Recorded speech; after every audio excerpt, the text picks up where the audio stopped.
Assalamualaikum semuanya. Kali ini saya akan bercerita sebuah kisah tentang seorang sufi wanita yang bernama Robiah Al-Adawiyah.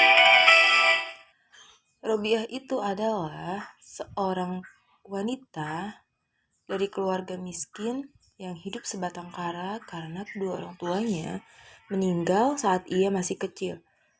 Seluruh saudaranya pun meninggal akibat wabah kelaparan yang melanda Basrah. Robiah kemudian menjadi seorang budak.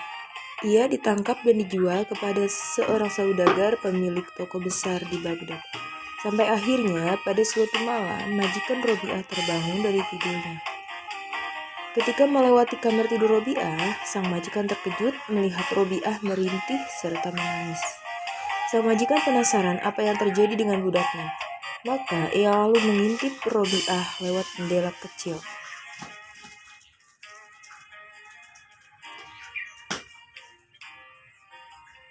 Majikan Robiah tersebut semakin terkejut sebab dirinya melihat sebuah lentera berayun-ayun di kepala Robiah tanpa seutas tali pun yang menahannya.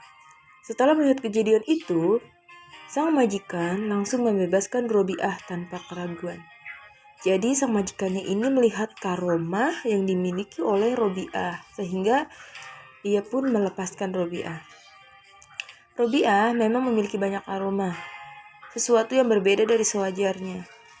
Biasanya Allah memberikan karomah kepada hambanya karena hamba itu taat beribadah dan saking taatnya sampai diberikan karomah seperti itu kepada Allah.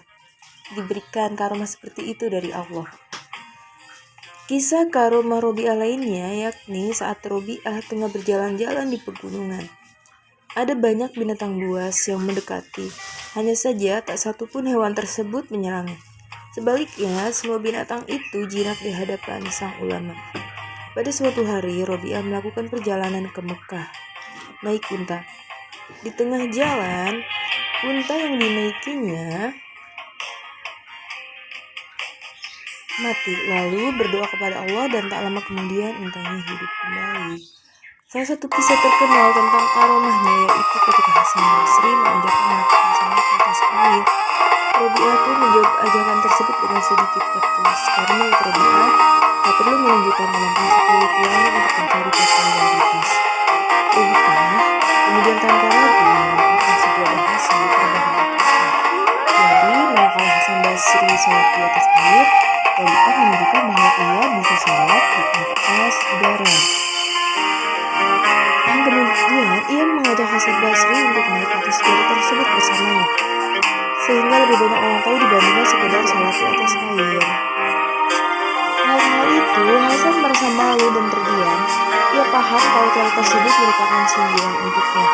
Sejarah Islam mencatat Robiah sebagai salah satu ulama sufi paling disediakan kepikiran serta ibadah spiritualnya masih banyak dikaji hingga sekarang. Pemikiran Robiah yang paling terkenal adalah mengenai prinsip cinta kepada Allah.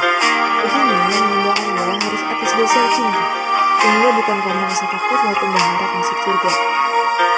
Ya Allah, kalau aku menyembahmu karena menghindar dari neraka-Mu, bakarlah aku di dalam neraka-Mu.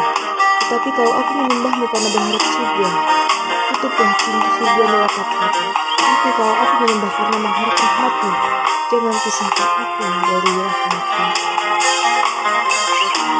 Bayangkan saudara, sampai sebegitu besar cinta Robiah kepada Allah, sampai ia rela dibakar jika Allah memang bersedia untuk membakarnya.